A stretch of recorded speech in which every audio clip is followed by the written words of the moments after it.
Yeah. All right, great. So I think we'll start right on time. So thank you everybody for joining us. This is the fourth installment in Janover's webinar series. Today we're going to focus on small businesses and specifically how they've been affected by the COVID-19 outbreak, what legislation has been passed, for example, the CARES Act, and what the SBA and other organizations are doing to help small businesses. So we have an illustrious panel with us today. If you go down the line, we have Lance Braven from Signature Bank. We have Joe Tanser, a partner with Janover. We have Ninan, partner with Shankar Ninan. And we have Mark Goodman, the managing partner of Janover. So I just want to give you guys a chance. Please introduce yourself, Lance.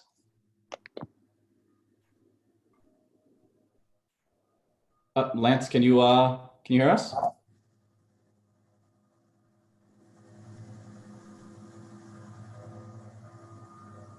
All right, Joe, since you're on the screen, kick us off. Yeah, hi, I'm Joe Tanser. I'm a partner in Janover, and glad to be here in the conference. Hi, Mark Goodman. I'm the managing partner, and I'll just say about Joe too. He's been at the forefront of dealing with 1102 and 1106, and that's the Triple P, the Payroll Protection Program. And he'll be answering a lot of questions in that area today for us. All right, thanks, Mark. Gigi? Hi, all. Really happy to be here with you guys today. I'm the managing partner of Shankar, Ninan & Co. It's a small boutique law firm in Midtown Manhattan. I own it with my wife, who does immigration and business immigration specifically. So I have both perspectives as a small business owner with 10 employees and as a general counsel to multiple small businesses. So I'm really excited to be with you guys here. All right, thanks, Gigi. Lance, are you able to hear us now? I am. I'm good. Thank you. Thanks for your patience. I'm Lance Braven with Signature Bank. I've been a business relationship officer there for about 1.5 years. I've been with the bank for about 2 years.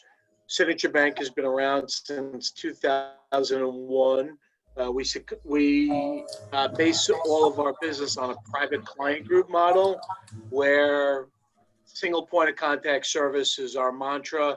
That's the way we like to do business. And it's been very helpful and beneficial working and helping our clients out through this pandemic. So thank you for the invitation. Glad to have you. Glad to have all of you. So Mark, want to start off with you. Do you mind just starting us off with what you've seen from your seat as managing partner, how small businesses have been affected to date, and really where you've come from there? What's happened in the small and mid-sized business, really dealing with companies with under 500 employees, which I consider to be, in our neck of the woods, mid-sized business, is unprecedented. It's unprecedented in the pain and suffering most are feeling, other than those in particular niches like supermarkets, liquor stores, pharmacies that are truly still in demand. And it's unprecedented now what the steps the government is taking to support us. This is the greatest government program ever put in place that's for small to mid-sized businesses. You know, people will talk about the Great Depression and what occurred in the programs such as Social Security, but all those programs are geared at individuals. This is really the first time we're seeing a program across the board meant to help small and mid-sized businesses. Great, thanks, Mark. Gigio, so you did mention at the top that you have a dual role, both as a lawyer and advisor and as a business owner. So maybe you can just walk us through quickly what your experience to date has been like. Well, I represent folks in several industries, restaurants, pharmacies, e-commerce companies, pharmaceutical companies, furniture manufacturers, a myriad of different companies, staffing companies. Everybody's been hit. Even the essential businesses have been hit because even the essential businesses have suppliers that have been affected, and as a result, they themselves have been affected. So there's less foot traffic in their stores. There's less foot traffic in their businesses. Even on online businesses, they're not, people are not purchasing electronics or furniture as much. They're just sticking to the essentials, for example. For me, on a personal level, we've had to, I have an office in Midtown Manhattan, as I'm sure everybody else does, but we've had to close down our offices mandatorily. And we have a small staff where everybody's not accustomed to working remotely. So, just the processes that you have to put into place, how you're starting to like figure out in real time how to leverage technology for efficiency purposes. That's another facet. And then just coming into understanding the various different laws that have been put into place in the matter of the 3 weeks. There was the Families First Coronavirus Response Act, which was just passed on, I believe, on or about March 18th. And then on March 27th, there was the CARES Act, which was which Mark had alluded to just a few seconds ago. Those are critical laws that every business owner needs to understand, because they're now required to do a lot more than they would have otherwise been required to do, especially on the employer end. So as a small business owner, you got to read up on it and really, understand what you're doing. Great, thanks, Igio. Joe, given your position as a partner advising many different clients, what is some of the feedback that you've gotten specifically so far, Ben? So yes, we've been talking to lots of clients about mostly about the Paycheck Protection Program, which is comes out of the CARES Act, and it's very many people are excited about this. They see it as like a sort of like a lifesaver for them, because they saw otherwise that no money coming in, and what are they going to do with their payroll? Many people were contemplating laying off their entire staff or large sectors of their staff, and this might be the answer for them. It really does pump blood into their cash account, and they are very excited about it. And we've been trying to help them. Large part of what I was doing was trying to interpret the laws. We've found over time that the laws are just as confusing as possible, and everybody's struggling to really deal with the different aspects of the law. And we're helping our clients and trying to look at various options that they can use in order to make application with the SBA. So we're still in the process of doing that.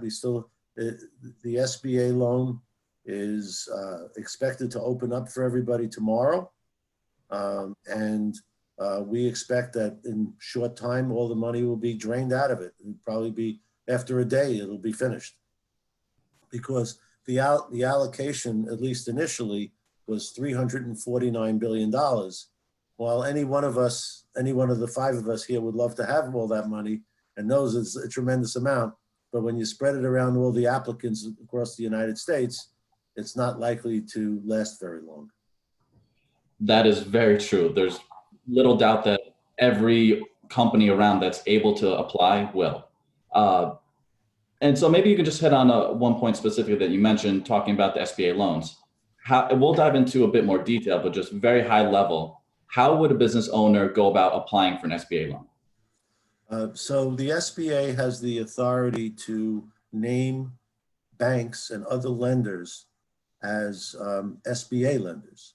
And because in this particular case, they expect so many applications, the SBA has pretty much said that they're going to empower or authorize many more banks than they had in the past, just because they can't handle it. And so the first thing that the client should do, or the first thing that the applicant should do, is find out from their own banker whether or not that bank intends to make the SBA loan under the PPP. And the reason for that, obviously, is that if you have a friend at the bank, like a representative, they're more likely to help you through the process than if you just go blindly with another bank. Let me add to that. what we're hearing from a lot of banks is they're not taking on, even the banks that are participating are not taking on customers that weren't customers as of February 15th, 2020. Yes. Yep. Some of the big banks, even some of the ones that I consider to be large banks, are not even doing it. I mean, they're not even participating yet, or they said they may start participating a week from now. From my standpoint, the money may already be gone by then. So time is of the essence. I think so. I really do. And the odd thing here, if I may just continue for a minute. Please. The odd thing is that the SBA has already announced that they're planning to issue regulations within 15 days from the start of this. So now we're talking still more than a week. and the applications are going to be starting tomorrow. So, you know, everybody's still fluttering about it with this whole thing. So I want to take a step back a second. Well, bottom line, what this means is that every business owner should be really looking at their business and seeing how they're going to get through. This money is going to be great, but all your business needs to survive for this money. And we can talk a little bit more about the Triple P program as we go through. But every business, every one of our clients we're working with and recommended, they develop a 13-week rolling projection, and that they base this projection into tiers. First, you're going to deal with revenues. You need the formula drive that so that you can take in a percentage of your revenues from last year, from comparable periods, and see what your business is going to look like if you're receiving 80%, 60%, 40% of revenues that you did last April, for example. Because the decisions you make are obviously going to depend upon the money that's going to come in. Then you need to go through your costs and analyze which costs, start with the costs that you cannot get around, and then go from there. Examples of costs, your most important costs are going to be your payroll costs for your employees that you can't afford to lose. All your insurance policies, while there may be certain waivers out there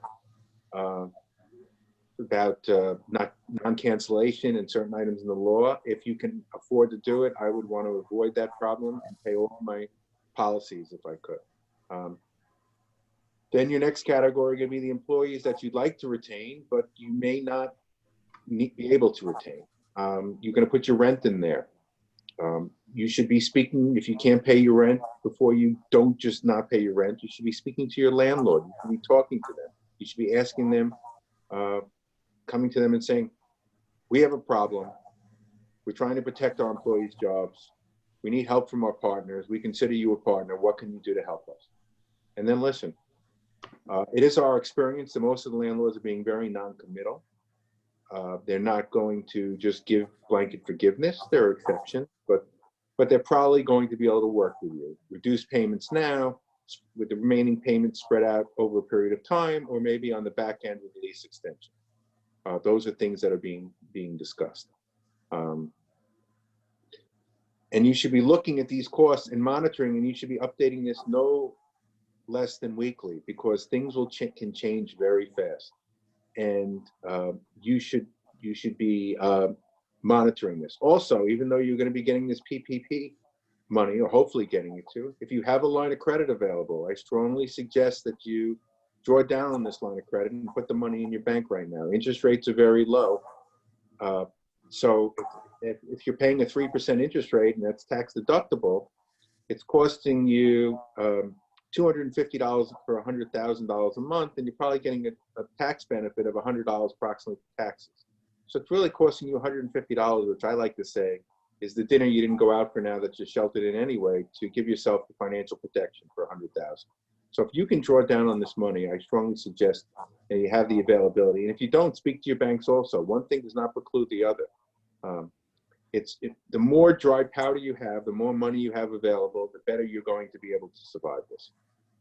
Because we all know at some point this is going to come to an end, and whatever business we're in, people will be participating in functioning and thriving in those businesses at some point in time.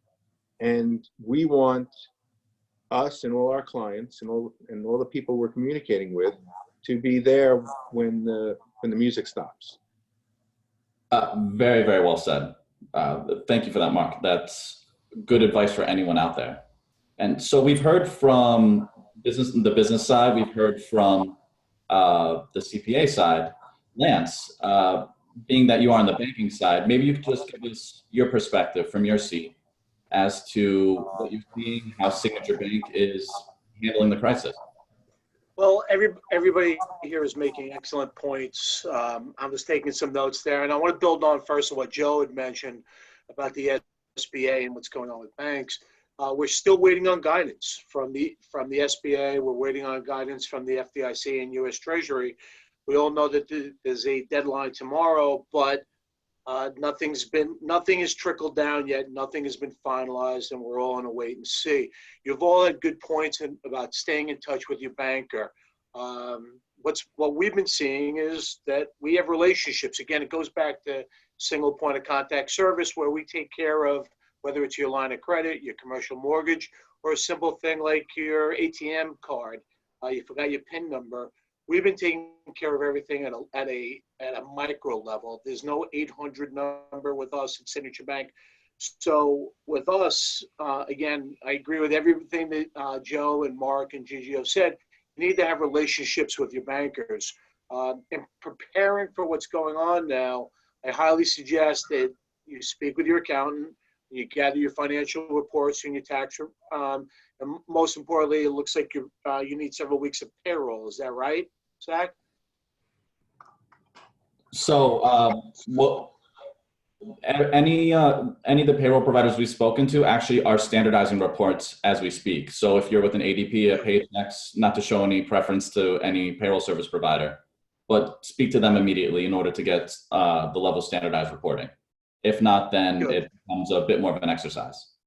And so what we found was when we prepared, I was reaching out to clients right before we went on non-essential personnel being in the office. And just so you know, the banks are still open. We've limited hours where people could go into the financial centers. It's now from 10 to 2 daily. And unfortunately, like everybody else, we've had team members exposed to the virus, where we've had to shut down financial centers temporarily until they get cleaned. And technology has been a great part of it. We provide scanners. Our mobile banking app is terrific. Online banking for everybody. And then simple things like just keeping everybody informed. There's daily phone calls, reaching out to clients' emails, and just being available for them. can I ask you a question? What kind of guidance is the bank giving you regarding the triple P loan and grants? How are they telling you to communicate with your customers on? Are they giving you any guidance of what they're going to be looking for in the forms or anything like that? No, again, we're in a holding pattern based upon what the FDIC, SBA, and the U.S. Treasury. It hasn't all come down to us. We hear it's simple. We hear I'm hearing what everybody else is hearing. There's been no formal guidance as of today. But again, that could change in an hour.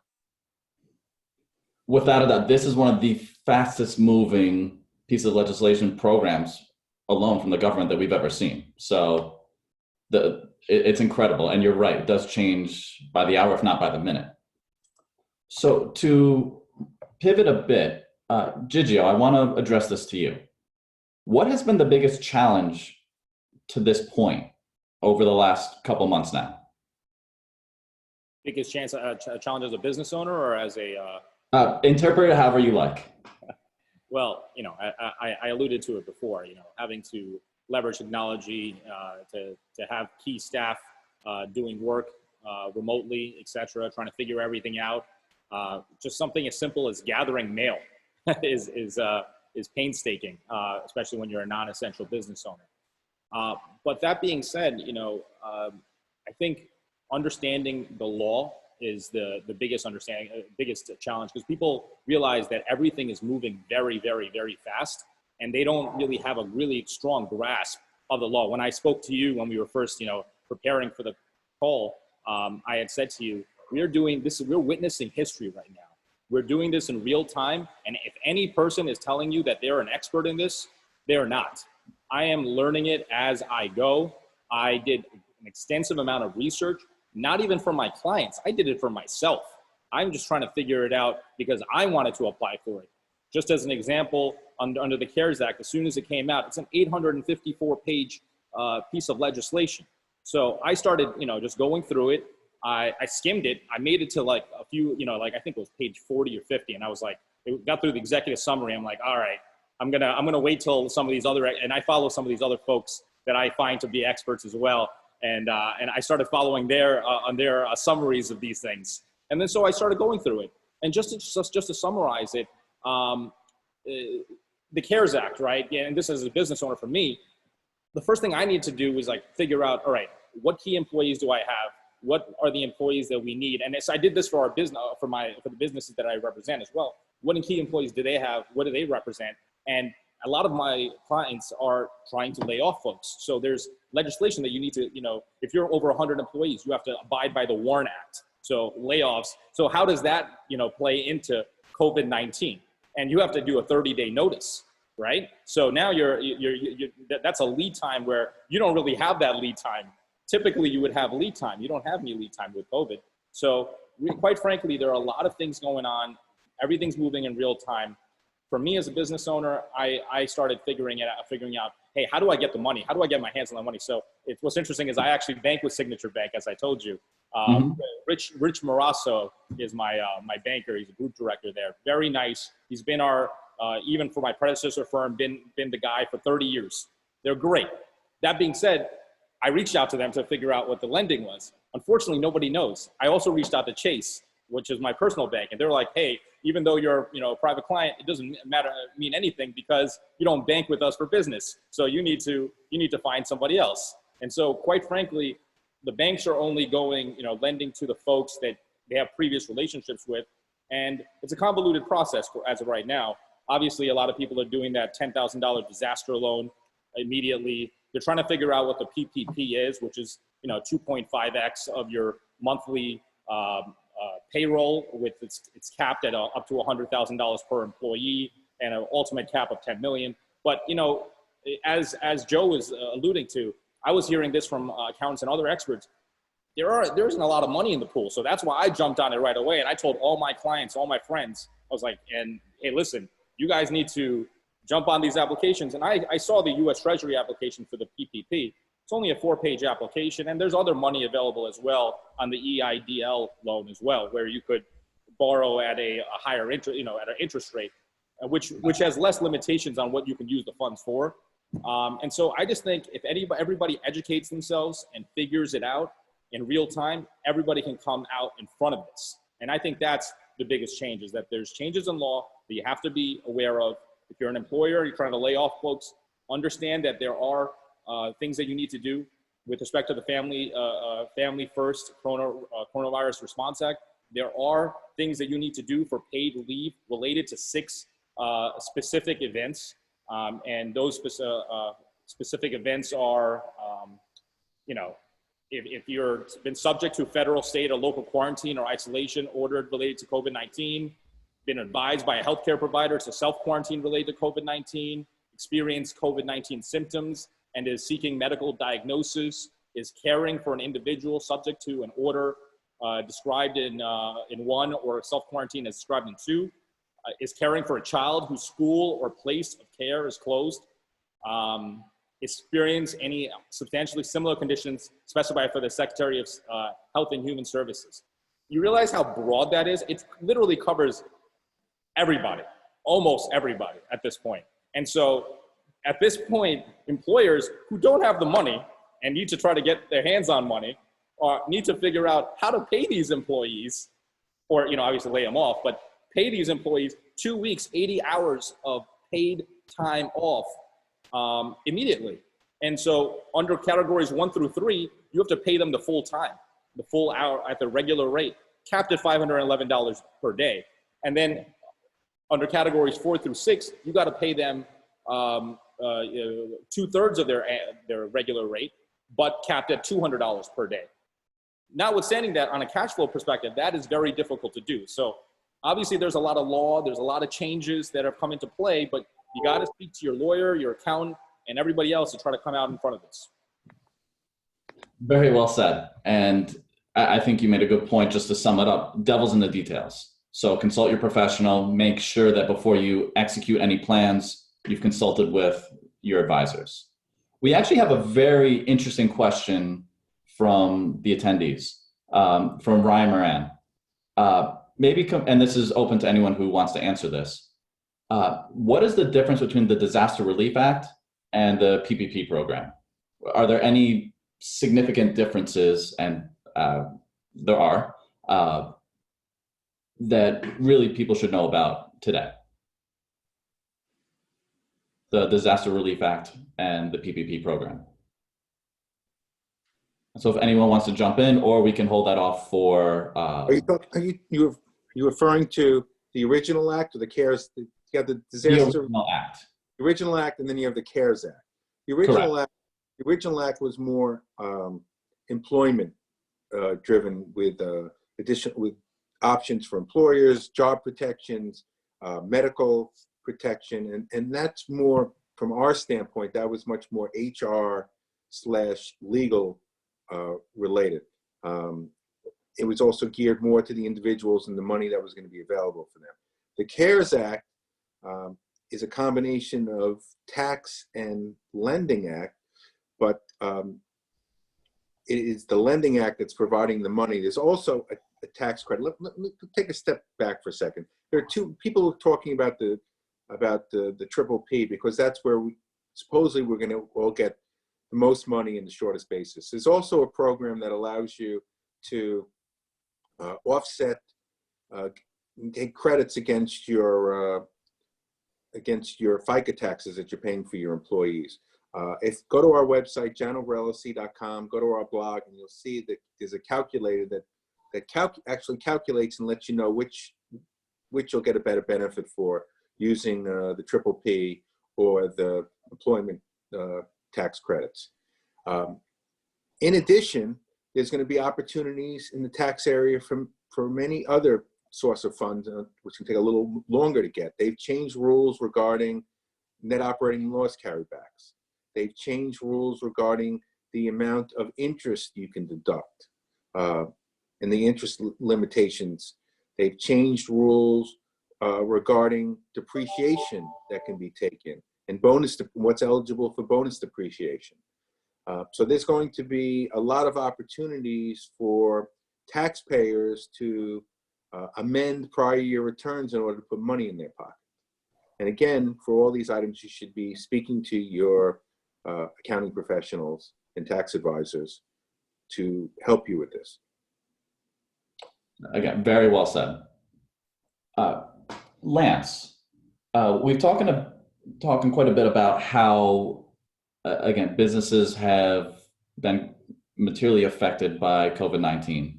How have the banks been affected? How has Signature Bank, for example, in your experience to this point, been adapting to client needs, to just the shift in how banks have to react?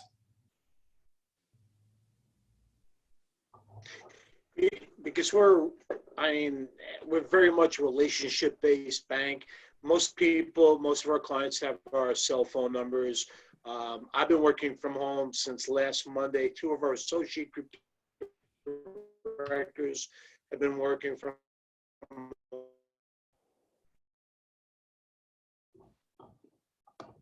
home on a daily basis, and we're split shift.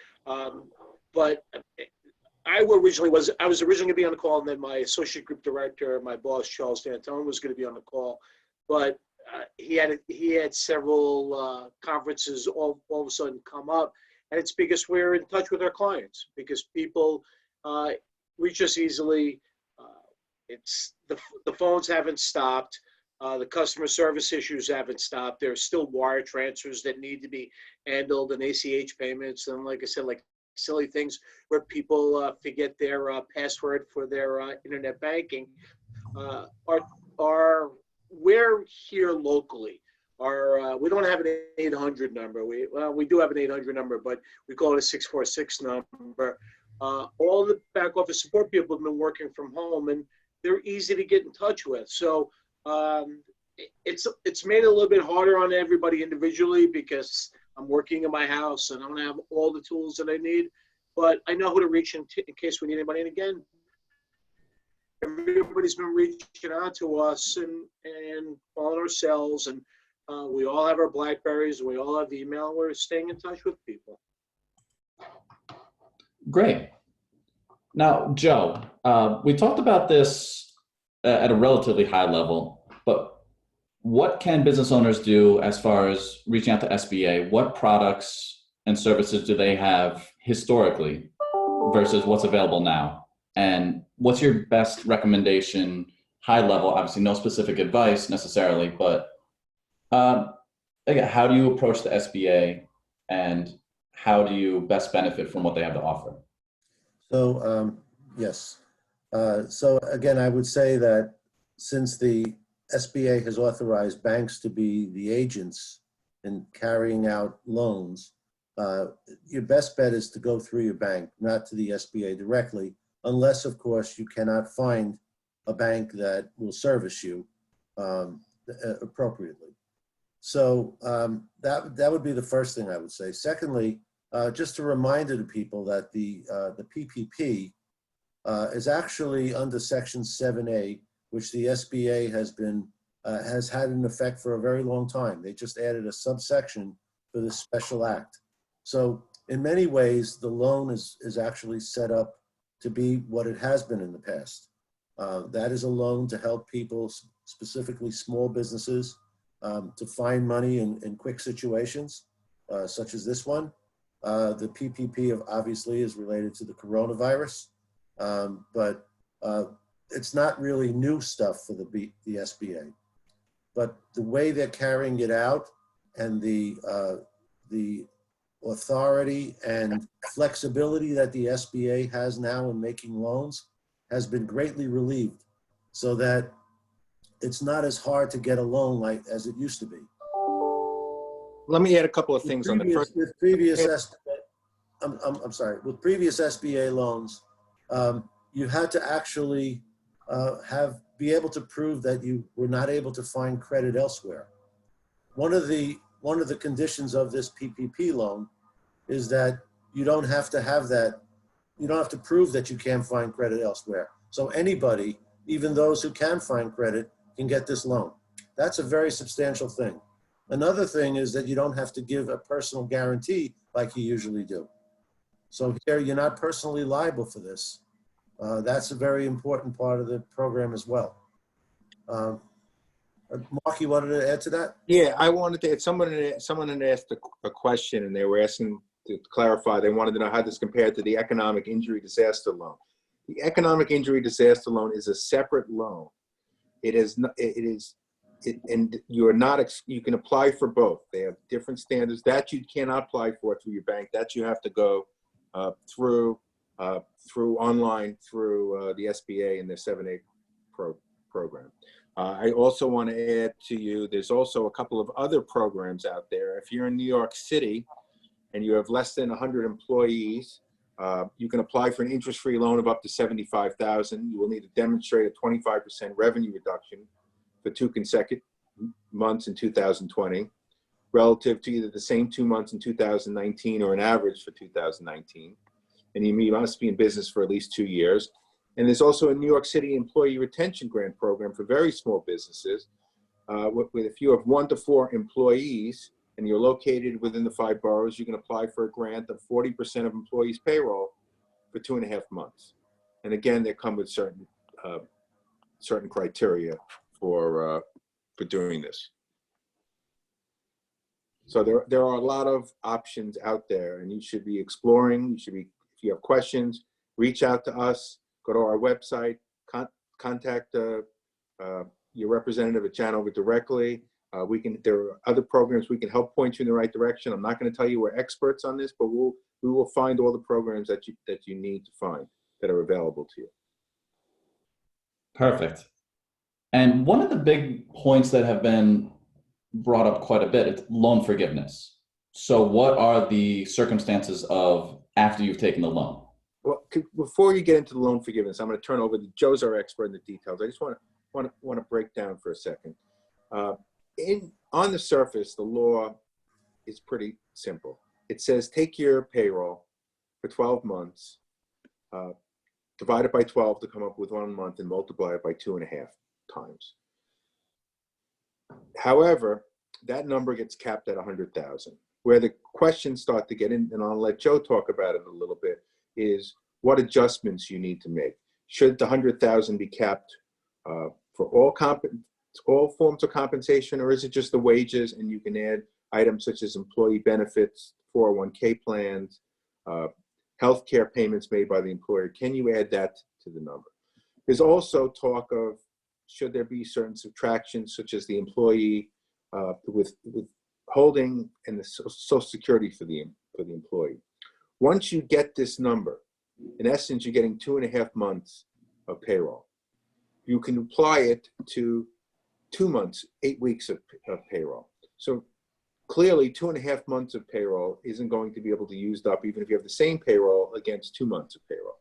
And so they're allowing you to also go to other categories, the main one being rent, but also certain interest payments and utility payments, believe it or not.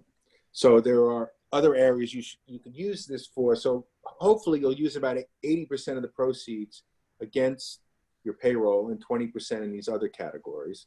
And then once you've done this, you're going to certify, and this money will turn into a grant, a non-taxable grant to your business. I see you nodding your head. Do you want to add? You have anything you want to add? Because I just gave an overview. No, either of you. Well, yeah, no, you covered most of it actually, but you have to be careful with forgiveness because the forgiveness can actually be reduced. If you don't spend the money, enough of it on payroll, you could wind up having a reduction in the forgiveness. And even that in and of itself is not the end of the world, because it then just becomes a loan, which is repayable in 2 years from the day you apply for forgiveness. And the loan, as you know, the rate is very low. They've now made the rate 0.5%. So it's really not a problem to have a loan that outstanding for 2 years. But if you want to take full advantage of the forgiveness and not have it reduced at all, then you have to make sure that you meet a couple of criteria. I don't want to get involved in too much detail, but there are two tests that you have to do for making sure that you don't get a reduction in your forgiveness.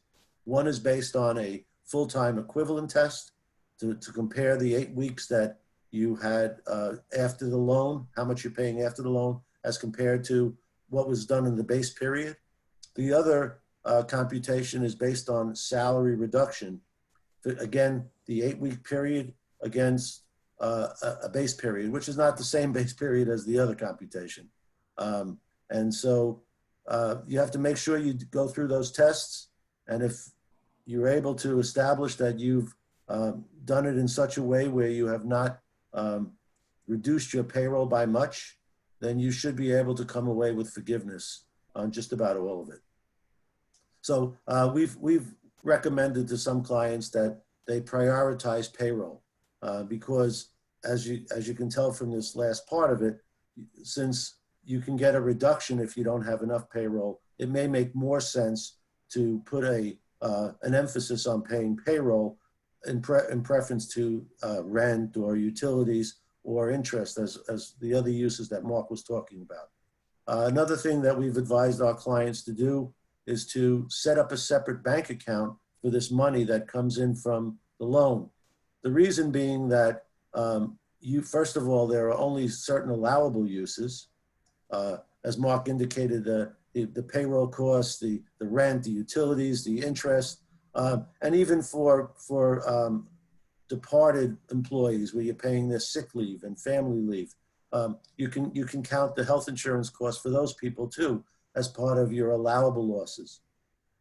Then there's going to be a phase later on where you have to prove the amount that you're asking for forgiveness.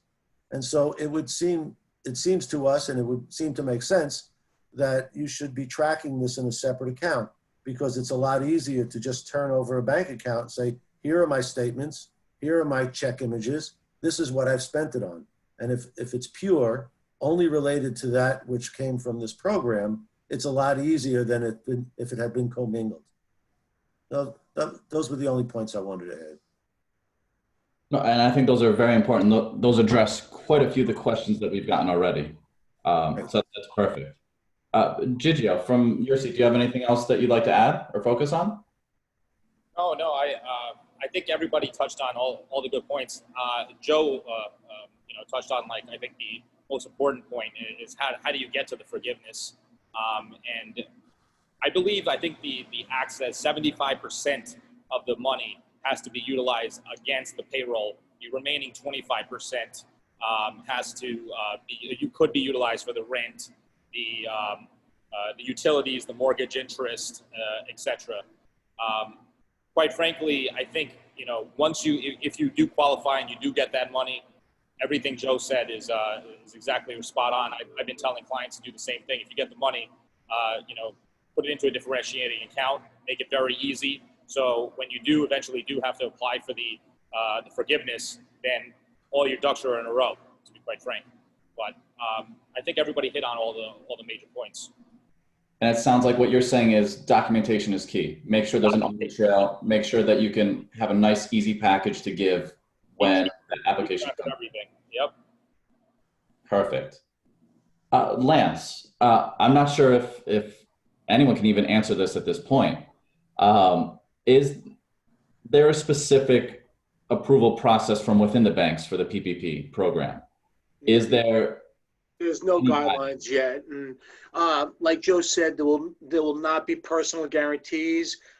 I mean, at this point, we don't even know if we're going to need financial statements from anybody yet.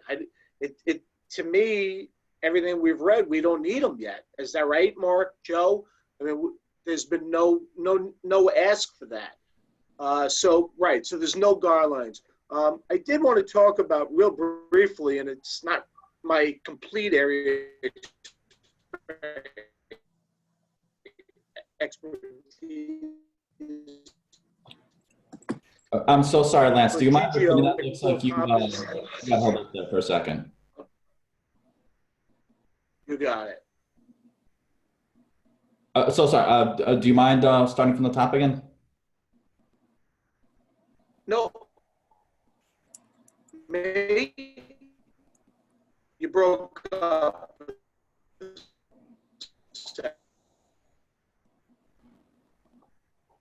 Lance, can you hear us okay? Mark, can you hear me now?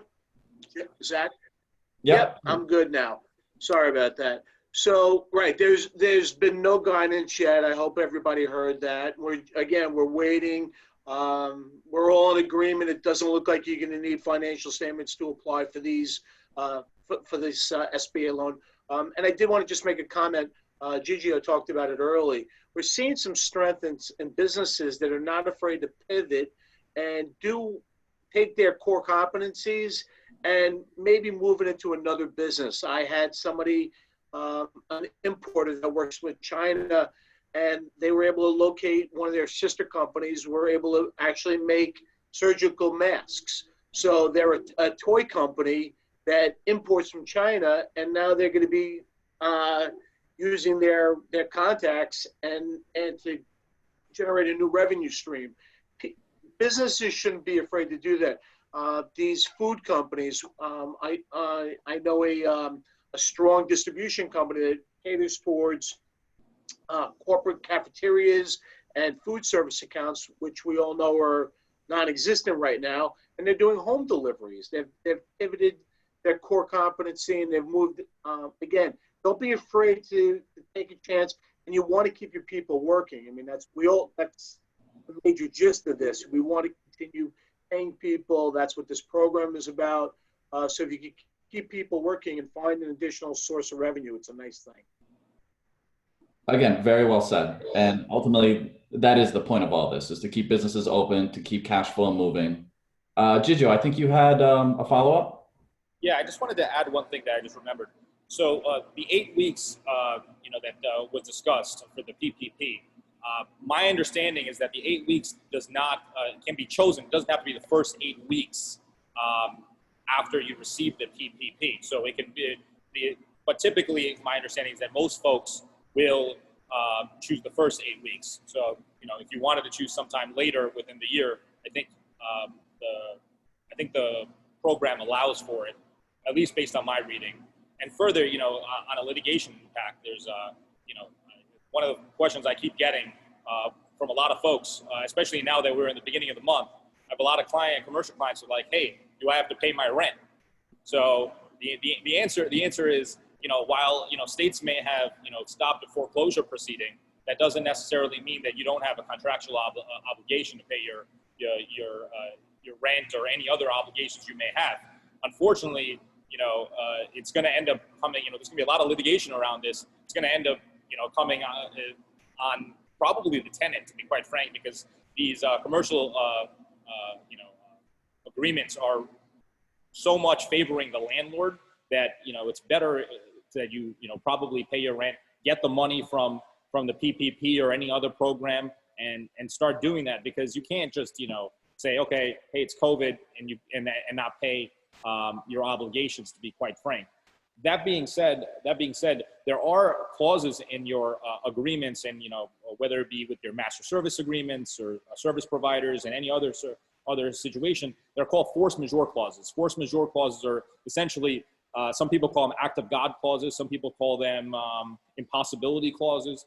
Essentially, it says that if there's like a delay or some kind of event, that you can try to get out of it. But even those, most of the force majeure clauses will still fall on the small business owner, unfortunately, because again, they're favoring the other side, more likely than not. So I just want you guys to be, you know, be wary of those things. Don't just say, oh, we're in COVID, I don't have to pay my obligations, and I'm gonna try to skate out of this. But I think you got to, you know, review with your tax professional, review with your lawyer, and just make sure that you guys have everything covered before you guys make any major decisions. Because it's gonna, you know, it can cost you guys more on attorney's fees and costs later than now. Even though the courts are closed for 90 days, I'm telling you, it's gonna come. Yeah, I want to add two points on that. If for some reason you can't afford to pay your rent, don't just not mail in the check. Pick up the phone, call your landlord, discuss it with them. Keep an open dialogue. That's going to mean the difference probably between you having a lot of problems down the road and working out something that's reasonable. Second, use the term force majeure. It's a term that often comes up in business interruption policies. Most policies that we've looked at and people have looked at do not cover the COVID. But nonetheless, you should be speaking to your broker. You should be looking at your policy. You may have a policy, or the aspect of the damage to your business may provide coverage here. So don't just assume that you don't have coverage. You should explore all your options. Yeah, very well said. And I think the central point to all of this is communication is key.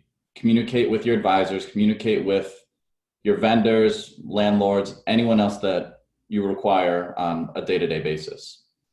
So we've hit on a lot of interesting points, and I think the one thing that's missing and probably most important to everybody out there, what is the horizon on actually receiving funds from any of these programs? Do we have any insight at this point?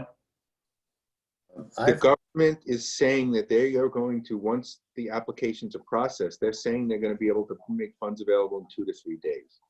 That's what I heard. So, but your guess is as good as mine. Right now, these first applications that are being submitted are really the first step. The banks are going to come back and request additional information and support. We don't know how much or how fast. So I would say this could be anywhere from a week and a half to 5 weeks. I know it's a big range. But keep that in mind when you're making your decisions. You know, everybody wants to keep their payroll on and wants to, and we're keeping our payroll on, but certain businesses may have to make certain decisions and might not be able to make it to the point to keep their payroll going. You might have to rehire the people when the funds are received. If I may just add one point. Yeah, I had heard the 3 days also, but I think people should expect that there'll be an audit. So obviously you can put numbers down on the application, and if anybody here has seen the application, it's really just a few boxes. There's not much there. And so you can put the numbers down, but you might expect to be audited at some point, not in the too far distant future. Perhaps, as Lance pointed out, when those regulations come down from the SBA to the lenders, at that point they may start doing some sort of auditing, because initially they don't know exactly what to audit until they get those regulations. And so the money may be available, but there's a possibility that if it's done incorrectly, some of it may be reclaimable. So you got to be real careful. And obviously, hopefully you have some other funds available besides this that you can draw on, particularly for things other than payroll and for other than rent and utilities, because you want to try to save as much of that for the PPP. Makes a lot of sense. So we do have a question. I just want to remind everyone that the Q&A is open for the next few minutes. So if you have any questions, please follow up. You've already been great about that. We do have a question, and Gigi, I think we'll direct it at you, but anyone is more than willing to, more than able to answer. You mentioned the 8-week discretionary period. Now, is there anything that's set at this point that clock starts once funds are received? Have you seen anything to that effect? No. In fact, I heard the opposite. I heard that you can choose when that 8-week period is, so long as it's by the end of this year. That's my understanding, but I have to look more into the regulations, and I don't think there has been specific guidance as to it. Great. So at this point, while we wait for a few more questions to come in, I want to open this up. We'll go right down the line. Final points. What has been most surprising? What do you see happening next? Are there any other government programs that you could see down the line? And Gigio, since we have you here now, why don't we start with you? With respect to legislation? Just final thoughts. Any future potential legislation, future potential programs, what's been most surprising to you? Just your final thoughts. What small businesses should know at this point. In summary, I think, what everybody should know is that, there are lifelines that you have available to you in order to get through this. The fact that the government worked very quickly to pass the CARES Act, which was, a remarkable act for $2.2 trillion on or around March 27th is remarkable. And it really does help not just the individuals, but it simulates small businesses, at least to get through this. The fact that there is a PPP program out there that permits, folks with employees to be able to, get through this and retain their employees. And on an employee basis, for those employees that are making less than, a certain cap, you're going to get some money from the government on top of that. So in all aspects, I think, just understanding that there are options available to you on a financial basis is key, number one. Number two, if you're an employer, you just really need to come up to speed with the types of laws that are available, that have come out in the past 3 weeks, including the FFCRA. In addition to understanding how, in the event that you are thinking about,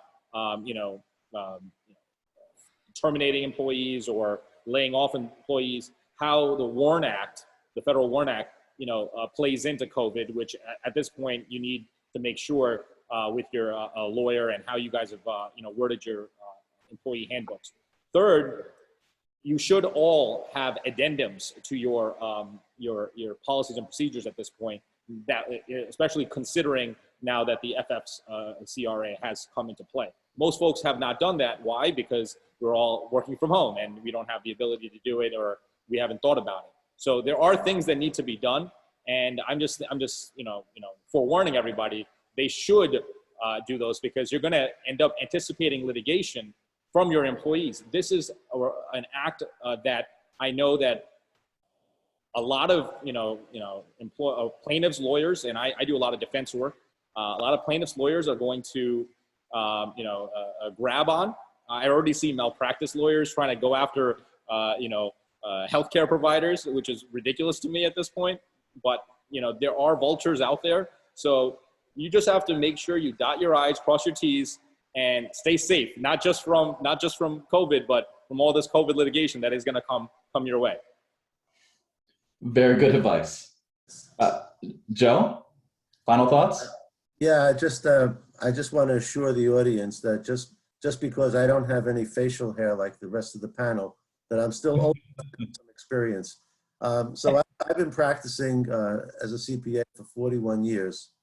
And one of the biggest surprises for me is just how little agreement there is on things that, I mean, the actual law, the PPP law, it's not that many pages, but there's so much confusion about this. That's what surprises me more than anything else.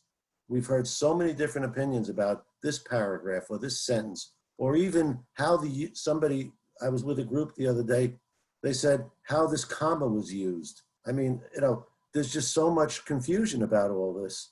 And in all my years, I haven't seen so much like this. I mean, yeah, naturally people have different opinions about things, but this one more than usual.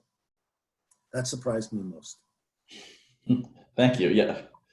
For what in essence is a few pages, the level of interpretation we've seen already is astonishing. Yeah, exactly. Mark? I just want to add and say that to me, the most important thing right now is that everybody just have empathy and patience for everybody. Everybody is suffering in their own way, in their own thing. This is trying on everybody, especially in the New York metropolitan area. We are at the center of this storm that is affecting the whole world. And to know that we're going to come out of this, I don't know when, the experts don't know when, and to start to think about what your business is going to look like, what your life's going to look like, because things are going to change. Our organization's been working, we've worked amazing working remotely. We are blown away how well we've been able to fire on all cylinders while not being in the office.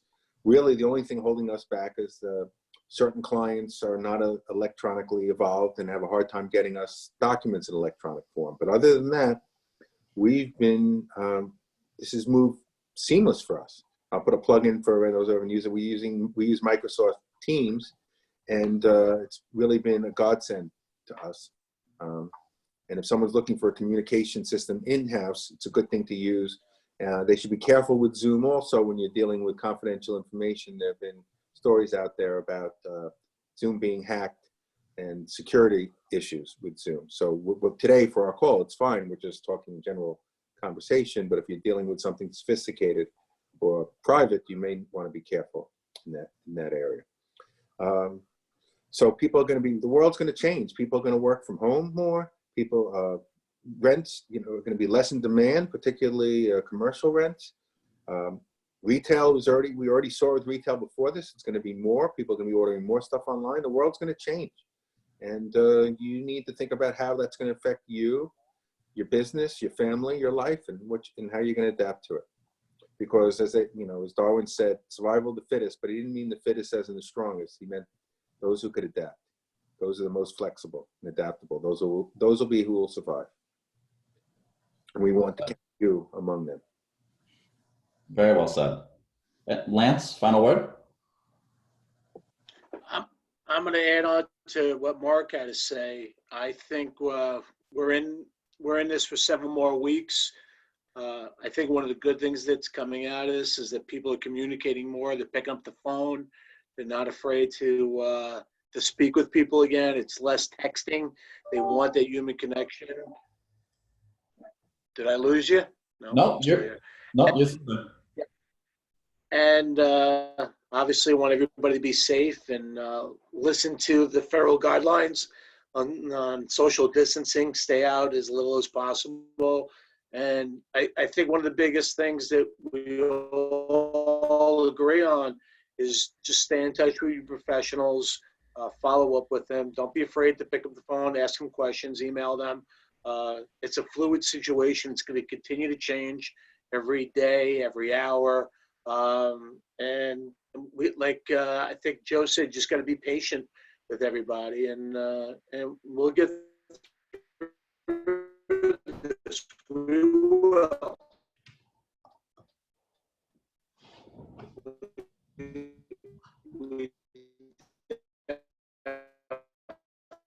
All right, Lance, I think we're losing you a bit there. All right, so I think now that we've reached the 2 o'clock hour, I think we will take this as the stopping point. I want to thank all the attendees, of course. Please feel free to reach out to any of us, and all of our contact information will be available shortly. This will be available for individual consumption as well, so we will send that around to the complete email list. I want to thank all of the participants here.